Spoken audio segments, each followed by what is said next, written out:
पार्थ पवारांच्या जमीन घोटाळ्यामध्ये चंद्रशेखर बावनकुळे यांचाही संबंध जोडला जातोय। महसूल मंत्री चंद्रशेखर बावनकुळेंवर सुलेखा कुंभारेंनी गंभीर आरोप केलेले आहेत। सुलेखा कुंभारे या बहुजन रिपब्लिकन एकता मंचच्या अध्यक्ष आहेत।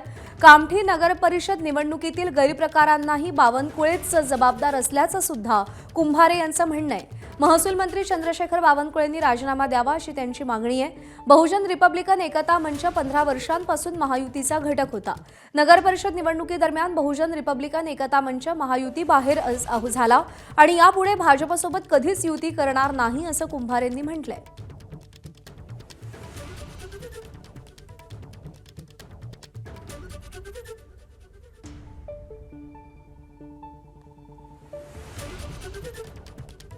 या महाराष्ट्रामध्ये जिथे परमपूज्य डॉक्टर बाबासाहेब आंबेडकरांनी जन्म घेतला, महात्मा ज्योतिबा फुले, सावित्रीबाई फुलेचं महाराष्ट्र आहे, शाहू महाराजांचं महाराष्ट्र आहे। हे महाराष्ट्र असं कोण जबाबदार आहे याच्यासाठी?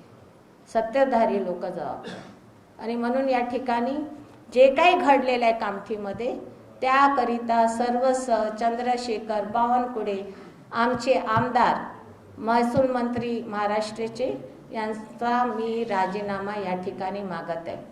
त्यांना काही नैतिक अधिकार नाही या पदावर राहायचा। तर कामठी नगर परिषद निवडणुकीमध्ये जे काही झालं त्याला चंद्रशेखर बावनकुळे जबाबदार आहेत असं कुंभारे यांचं म्हणणं आहे। सुलेखा कुंभारे यांनी हे आरोप केलेले आहेत आणि त्यासोबतच जो जमीन घोटाळा पुण्यातला सगळ्यात जास्त चर्चेत होता त्यामध्ये सुद्धा बावनकुळेंकडे संशयाच्या सुया त्यांनी रोखलेल्या आहेत। तर पार्थ पवारांच्या जमीन घोटाळ्यात चंद्रशेखर बावनकुळेंचा संबंध असल्याचं त्यांचं म्हणणं आहे। एबीपी माझा, उघडा डोळे बघा नीट।